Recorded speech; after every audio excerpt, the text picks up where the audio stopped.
Welcome to Besties and Bubbles. Welcome to Besties and Bubbles. Yay! We do enjoy when we get together. Always. It's always such a good time, my friend. Well, I just got my hair done. What do you think? Oh, wow. You did just get your hair done. Yeah, it's straight today. Do you like it straight? I do like it straight. Do we believe her? What we're going to talk about is those social dilemmas when, in this case, what if you really didn't like my hair?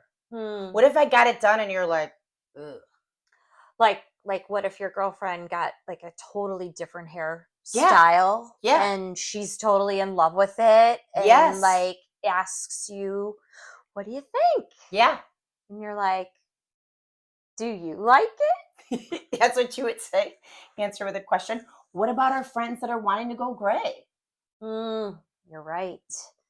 Like if they asked your opinion, do you tell them? Okay, so I feel like if you're asking an opinion is an opinion, right? You would give your opinion. Okay, so I just said, do you like my hair straight? It's a little bit more blonde and it's straight today. Do you like when I wear my hair straight? I do. I like it when you wear it both ways. Oh.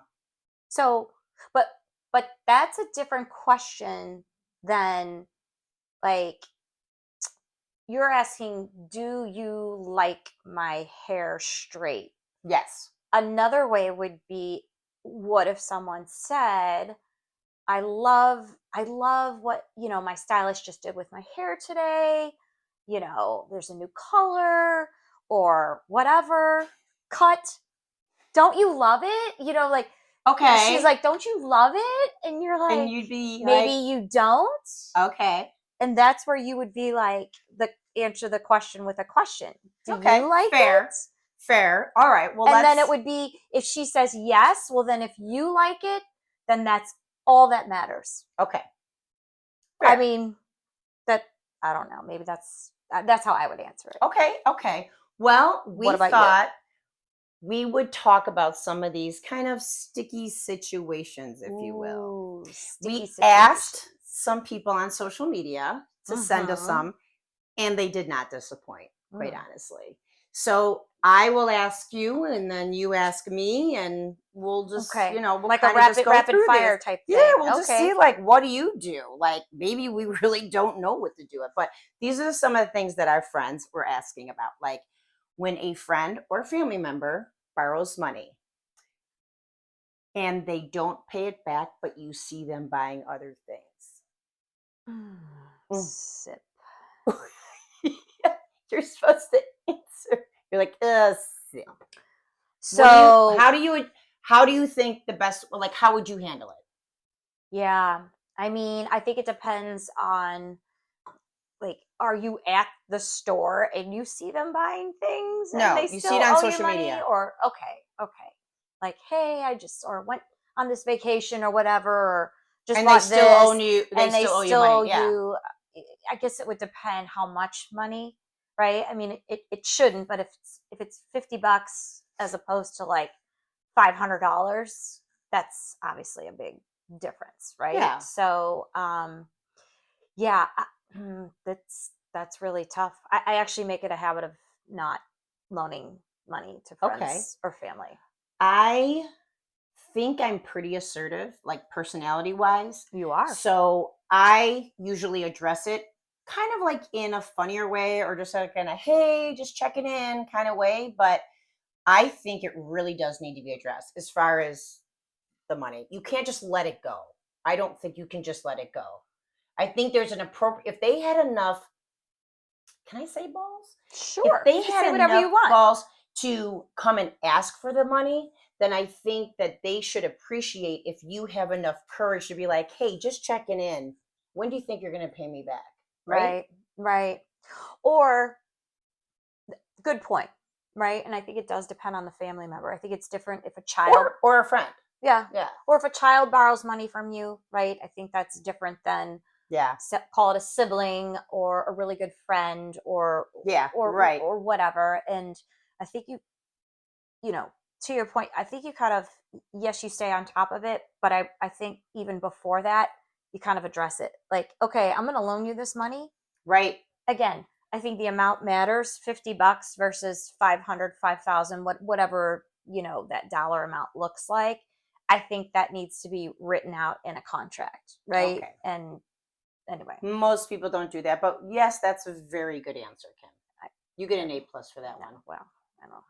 She Or says, just, oh, well. or just don't loan them the money. Right, And that's also your better answer. Right, yeah, right. Okay. Right, right. What about, like, you realize that somebody unfriends you on social media? Who would ever do that? Well, this was a caller. A caller? A caller? We have Not callers? A caller. Wow. Someone that slid up on my story and discussed the situation about where they believe their political views were the reason why somebody they know unfriended them, but like not only just unfriended them, but blocked them on all social media. But then also this person then turned around and like sent a gift to like their child. So it's not like they're not like friends. Like totally unfriending you. They're not totally, but they electronically completely unfriended you. Right. And like blocked you. Not just like unfriended. Not like paused you. Yeah. You can pause someone, right? For a period of time. Yeah, you can. Yeah, absolutely. Why wouldn't you just, what's that called? Not pausing. I thought it was. Mute, you pause, can mute someone's story. You can like that. Yeah, there's a total option on social media to do that. But obviously that wasn't done. So what would you do if you just found out like somebody just unfriended you? Well, first of all, I kind of would be devastated. I feel like I'm a really kind person and my friends are my friends, but maybe I did something to offend them. I don't know. So would you address it? Would you contact them and be like, hey, I noticed that we weren't connected anymore on social media. Did I do something wrong? Would you address it that way? You know me, I probably wouldn't. I would just let it slide. And because I hate confrontation, right? And I would be thinking that, oh, well, if she's giving my kid a gift or whatever, I think we're still friends. So I already know how you're going to answer, but how would you answer? What do you think I'm going to say? You would 100% confront the person. If they're a close friend.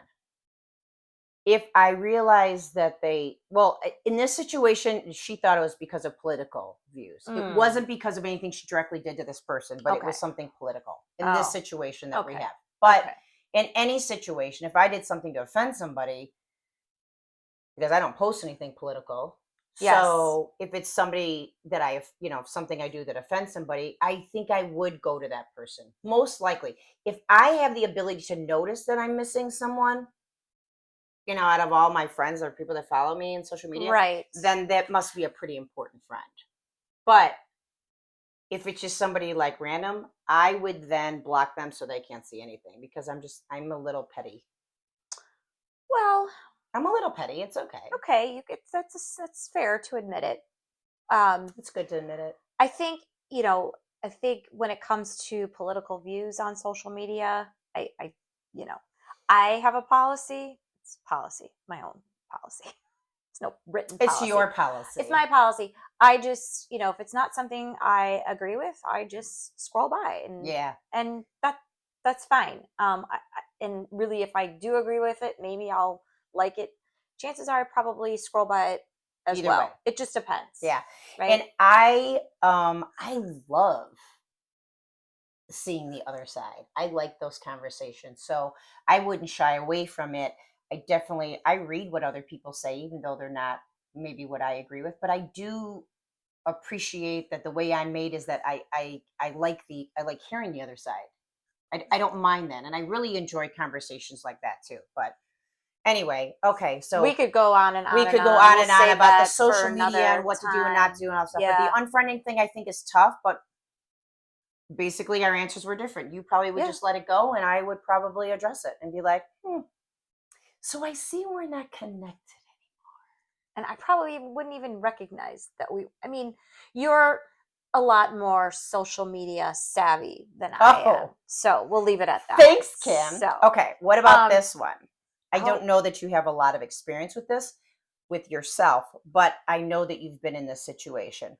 What happens when your friend breaks up with somebody? Whether it's a divorce or it's an ending a relationship, what do you do? What do you think the right thing is to do about, still being connected to that other person, either on social media or personally or anything. So that's tough. So it's a tough question. What are you going to say, Burbs? That's really tough. I'm gonna take a little sip because I think it is tough. And I mean, can we be open and honest? We've been in that situation together. So, and I have been in that situation with family members too. So it's tough. It's tough. That's all I'm going to say. And I think every situation is actually different, right? I think that, I think it depends. Let's just take the example of a husband and a wife breaking up. Say say I'm best friends with the wife, but my husband's best friend is the husband. Like that's okay, right. I think it really depends on the situation. I do think people do choose team wife, or team husband, or, team female, team male. You know what I'm saying? I see it so cut and dry. And I'll give another example. Okay. I will give the example of, if you are my friend and somebody has done something to you, or you're no longer in a relationship with somebody and you have bad feelings, I will not have a relationship with them. It's just that simple. Now, you're giving the example if your husband is friends with and you're, but then again, you got to go back to how you guys met. You know what I mean? So I had a situation where a friend got into a skirmish with somebody else. Skirmish. You know what I mean? Like it actually was a work thing. Okay. And my friend came to me and she was like, I'm not comfortable that my friend still talked to that person. Now, it wasn't a love situation. It was a work thing. And what I said to that person, and I don't know, I mean, I guess I wasn't necessarily in that situation because I'm not friends with that person that offended my friend. But if I were to see her something, I would not even look at her because I have a friendship with my friend. And so I want my friend to feel completely supported. Another thing is that I had a friend betrays a trust that they had in me and all this kind of stuff. You know what I'm talking about? And my friend from work realized that that really bothered me. Like when that person was still around, that my friends were still friends with this girl. This is not about a breakup, Right. Well, it's a relationship, and that's it was what a relationship, we're talking right? about, It was, and that I just was like, okay, well, I'm going to let my friends do what they would normally do.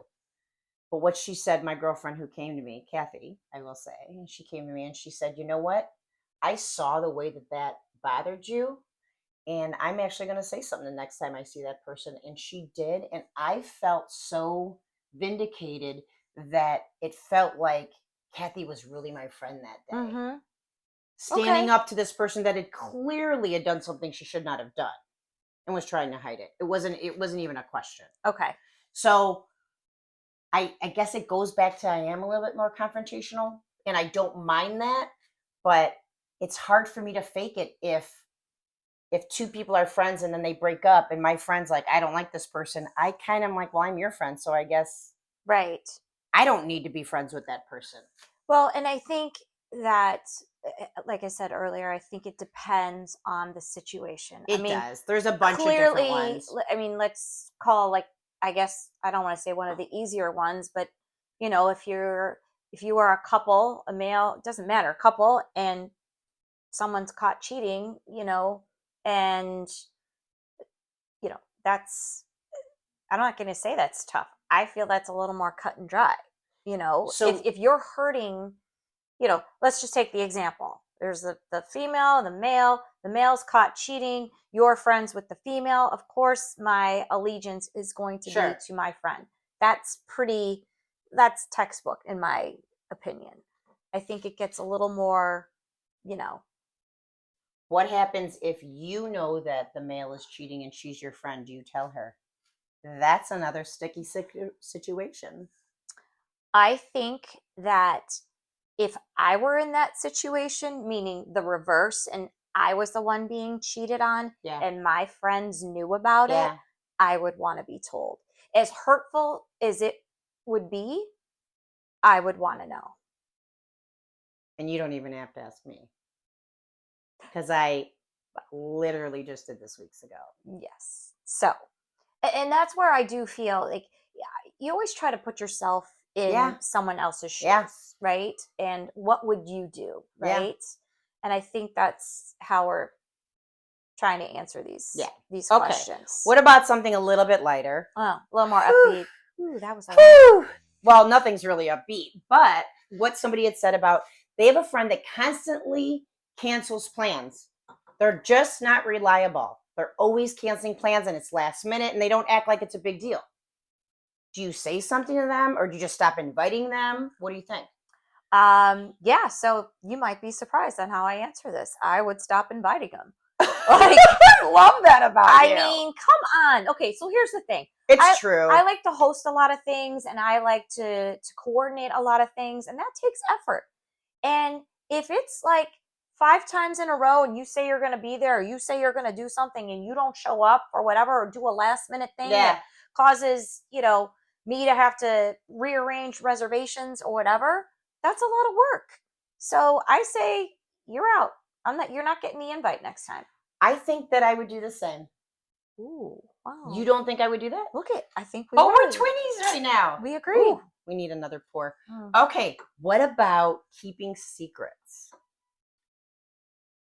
What if you tell your friend something, and we actually do not have this problem. Kimberly, I could tell you anything and I would know.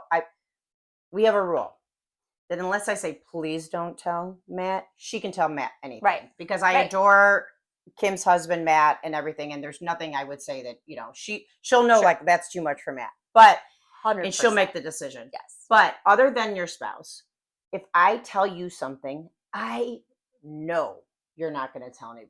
No, I would never. But something that somebody brought up was people that constantly talk about other people.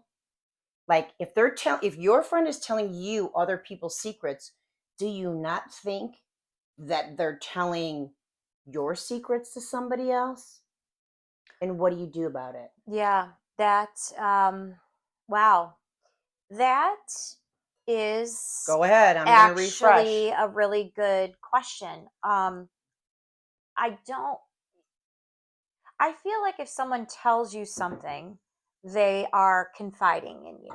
Correct. Right? Now, I agree. Again, it depends. I concur. It depends on what it is. Let's be real, but whether a secret's a secret. Right. Well, whether it's what's going on in especially their marriage, if they say, I have something to share with you, right? Like, to me, that would be a secret, right? No, a secret is please don't tell anyone. Right. Yes. But again, they are saying to you, like, I have something to share. This has been on my mind or whatever. Or yes, I have a secret. I am telling this to you in confidence. I mean, okay. Confidence is like classified information. You don't share it. It's so cute how analytical you are. Right. So that's how I would view it. Or you would say to that friend, if you did want to share that, hey, am I okay? This is at the end of the conversation, obviously. Are you okay if I share this, with my mom or my spouse? Or let's get back to a realistic situation. Just say, if you have a friend that constantly says, did you know that Lynn does this? And did you know that so-and-so did that? And do you know that that's someone that just talks about did this the other day? Yeah. And she told me not to tell anybody, but I had to tell you. If somebody does that, do you stop telling them your secrets? I'd be very limited in what I tell them. I am very limited in what I tell people when I know what they tell me is stuff they shouldn't be telling me. Yeah. Yes. And I'm a private, I tend to be a private person anyway. I'm not. So. All my stuff's out there. But that's not good. You would never, no. Okay. Yeah. All right. Check. I think we kind of answered that then. All right. Okay. What about this one? Okay. So, as we're Hmm. cheersing. As we're cheersing and taking another sip. Okay. So, what if you are out, right, with your friends, and every single time you are out, they display some type of toxic behavior, whether it's, I mean, let's just call it out, right? Whether they get drunk or And they partake, need to be taken care of. right? Whether Or it's, they're obnoxious and you've been asked to leave a bar in Oak Park. that's specific, but yes, what if you have, like, what if you Yeah. have that one friend that every single time you go out, they are just a hot mess? Okay. Do you want me to answer? Well, yes. My answer is I address it When do you address it? prior to. Okay, so I don't before the unfriend hot I don't mess. unfriend someone for that, but I say, "Listen, we got to make plans because I don't want to be kicked out. I don't want to have to go home early. I don't want you sick. I don't want, it doesn't happen all the time. I have people where it does happen too, but Often. often, Often. but I do address it because, again, I think it's my personality. But maybe if someone isn't so bold or assertive, maybe they would struggle with it, addressing it head on. But I think it's okay to talk to somebody when they're not in that situation, when they're not drunk, prior to, kind of like, hey, what's the plan? How are we getting to and from? Driving Right. drunk is another thing Right. where it scares the crap out of you Right. for someone to be driving drunk. And you know what I Right. mean? So it's No, I like, agree. so I think you address it ahead of time always. I wouldn't unfriend someone because of it unless it was like it was bail, Right. like Right. if I was bailing you out, Kim, every weekend, I'd be like, dude, we have to readdress like our Right. friendship. Right. I can't, Okay. I can't afford you. Fair. Right. Yeah. Okay. Fair. So if you Okay. just had like that toxic friend, or if you knew of like, oh, that group is going, and you had to be like, what do you do? Right. So again, I think you are, first of all, selective, right? I think, Selective in who you hang out with? well, no, that's going to go into another thing, but yes. So if you know you're going to hang out with this group and you Yeah. know what this group is about, Yeah. you have to make the decision. Are, number one, are you going to hang with them? And if you are, you understand what the expectations are. If it's a close friend of yours and this is like repeated, and when I say close, you care for this person, like when they're not, intoxicated or whatever, they're a good person. Right. For whatever reason, when they go out, they just always go over the top. Okay. I agree with you in that you should address it, obviously, like not right before you go out, but because they might agree with you, like, yeah, like, whatever. I need a plan. I know how I get, or, maybe they don't realize it. Have you ever had to have a conversation with someone telling them, I think you drink too much? It's Mm. a yes or no. We don't No, have a lot of time. no, No. no, no. How about you? I have. I have. Okay. This is you, babe. Talk about this one. So, all right. I think we have all been in this position before, right? Where the old, or not old, we spend a lot of time at work, right? We spend a lot of time at work with Mm-hmm. with people. They become our friends, Mm-hmm. friends like family, and maybe they or you have made a decision to move on. I mean, it happens. It happens, right? Do you remain friends with those people? I mean, Do you? do you? What do you do? You're no longer working with them, so you don't see them on a daily basis. And also, there's a reason why you left. It might not be them, right? Oh, But there's a yes. reason why you Yes. left. Yes. So it is kind of a sticky situation, especially because I think, are they connected to you on social media? And I know it's like everyone's like, oh, but Gen Xers are on social media. We We are. are. We were like MySpace people. I wasn't. I wasn't either, but we were the MTV generation. Not that that's social media, but I just had to throw that out there. We did. We were like, we watched the first video. We did. On MTV, just so you know. Video you probably killed the didn't, radio unless star. you were Janet. Anyway. But if you stay connected with them, like, do you post about your job? Do you know that that's, you know what I mean? Like new work stuff. I think it can be awkward. And I think you have to evaluate, like, who sees what you're still going to be doing, because your life is obviously moving on, a new job. There's a reason why you left the old job. Do you still stay socially connected to them? Do you still, like, hey, do you want to, I don't know, grab a beer, you know, or whatever, or grab a cup of coffee? Or do you still do that and try and maintain the friendship? Or do you just, like, let it fizzle? Because you're not spending time with them anymore. I think, again. And the only reason why you were friends with them was the job. Well, that's how you met. Right. Right? So what do you do? That was that medium. Again, I hate saying this, but I really do think it depends. Because I've been in that position multiple times. And I am in an industry where it's very, very small and ancestral. So it's a great adjective. I still see a lot of the same people. Yeah. And I am on social media with a lot of people that I have worked with in previous jobs. And I'm talking like close to 20 years ago, right? I don't see them, right? But we're social. Now, there are other social media outlets like LinkedIn or what have you that are professional. And maybe you don't engage as much. Do you disconnect them on LinkedIn? No. Or you just wait for them to disconnect with you if you're the one that leaves? Yeah, but I don't ever think anyone has ever disconnected. Maybe they have. I mean, you can. I just don't know about it. Okay. I think it just depends. I left a brokerage a year ago. Right. And when I did, I disconnected socially from a couple people in that brokerage that I was only connected to because of it. A lot of them I stayed because they were not the reason why I left, but the reason why I left, I did.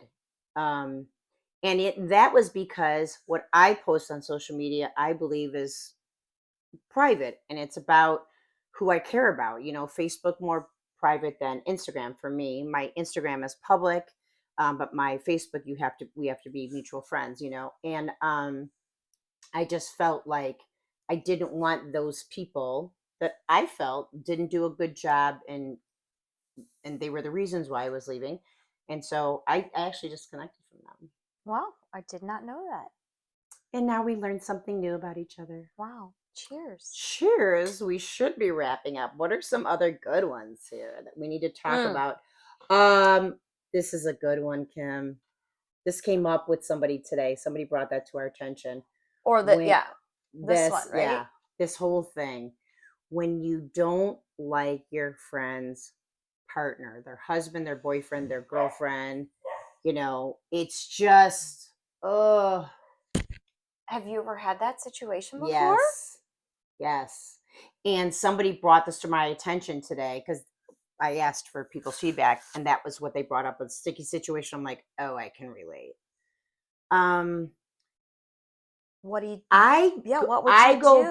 I go back to, I protect my time, my energy, who I talk to. I don't have a lot of friends, I would say. I don't know if you agree with me, but I don't tell a lot of friends. I don't tell a lot of people everything. That I would agree with. My small circle is small. My tribe is tight. Yeah. So I do think that if somebody wrongs any of my friends, I just have a problem getting over it. So if I don't like your spouse or partner because you have told me something that they have done, they're done. You're done. I have this exit in my brain. It just happens. My therapist will say it's because I can compartmentalize. Like a bento box? Yeah. Yeah. You could put your sushi here and your rice and here and here. And I can salad. I can love my girlfriend, but I don't love who she's with. Okay. And so to me, that'll sometimes I'll make decisions based on that. If I'm going to hang out or not hang out, or, you know, whatever. Fair. So I am pretty brutally cut and dry when it comes to that. Okay. How about you? I would say that I, for whatever reason, have really not been in a situation like that where I have in my close group of friends, Disagree. the tight tribe, where I truly dislike someone if I'm seeing them constantly, right? I mean, yes, there are people that I don't care for, but I don't feel like I see them constantly. Okay. And you don't talk to that person about that relationship either. You don't feel like No, you're at that level where you need to talk to them about no, it. Okay. no. Okay. Yeah, That's fair. yeah. What about this? I think that you do have that situation. So, right. So, And we are going to wrap up very shortly. what if you do like the parents, right? I mean, we've all raised kids and you love the parents, and probably you met because your kids met first, right? Right. In school, on the playground, Right. whatever that looks like. And maybe you don't like the You don't like the kids. kid? See, I usually like the kid and I don't like the parent. But I do see that, but Yeah. maybe you don't like the kid hanging out at your house, but you finally met the parents. And You're like, I really like the parents. Yeah, okay. So what do you do about that? That you just have to I think you have to suck just suck it up. right? You have to suck it up. We both said that at the same time. You just have to suck it up. That's so true. All right. These last two are good. What if you give a gift to someone? What if you send a gift to someone and you don't even know if they receive it? Okay. Because they don't send you a thank you. And how long does it take to send a thank you? And if it's like you just sent like something cute and little, like in a card, or if you sent like $100 and something gift, is that different? Like an Amazon gift or something. Like whatever. Right. Like if they don't send a thank you and they don't acknowledge it, like they've seen you and they don't acknowledge it, is it fair to go, did you ever get my gift? So in that situation, I would say it's 100% fair. If there's been no like text message or in person, okay. I think that's 100% fair. Okay. I think we come from a generation where we used to really write thank you notes. Emily Post was like somebody we know. We do. I don't think my kids, if I said Emily Post, my kids would be like, huh? No. What? They wouldn't know. Right. So like the etiquette part, I don't know that younger generations get. Case in point, and I'm not judging, but there's some weddings now that the invitation comes as a text message. Yeah, or everything's instead of online. A written, or it's everything's online. Everything's online. So I know that that's where it's going, but I don't think that that's an excuse for not saying thank you, because you can text a thank you. Well, that's even the if thing. You don't want to write it down and you don't know my address. I don't need a handwritten thank you. Just text me. Or say it to my face, because like I've seen people that I've given gifts to and I'm just like, oh, I guess I did. Did they get it? You know what I mean? No, I agree. Okay. I agree. Last one's a big one, and we're starting like we ended, Kimmy. Oh, your hair. I can't believe gorgeous. It's never happened for you. You've never broken up with your hairstylist? I mean, not really. I mean, the ones that I love, I've been with for 25 years. So that's a good chunk of my life. It is. I mean, so I have definitely broken up with hairstylists over the years with different reasons. But even like nail tech is the same thing. When I get connected to somebody and I like someone, I tell everybody about them, all that kind of stuff. So when I don't start getting what I want and I want to make a change, it's tough. But I actually saw a meme about it today at Effigy Salon. They posted they were like, it was a stylist on the download going like, when you break up with someone and then you go to the new one, and then the stylist is like, I don't know anything. I'm sure they feel that. 100%. when they're getting someone and they got somebody in their chair going, I had to break up with a chick that I've had for 10 or 15 years, Right. That's got to start tough. over again. It's like dating. Maybe not. Right? I would imagine it's like dating. Anyway, a myriad of topics have we gone over today, Kimberly. We have. And they've all been a little bit of a sticky situation. Maybe you guys would agree with us. Maybe you wouldn't. Maybe you have something once a else to month share. we should do sticky situations. Like Yeah. if our viewers have them and you want to comment under this video, we will talk about it. Sticky sitch. Sticky stitch. Yeah, I love it. And we love you. Well, cheers to you and thanks for watching. Yes. And don't forget to subscribe to our podcast. And Kimberly, thanks for being different and also very much the same, because I do really enjoy you. Likewise. And friend. you and I have never had a sticky situation as of yet. Wow. That I know of. As of yet. As of yet. As of yet. Cheers. Ciao.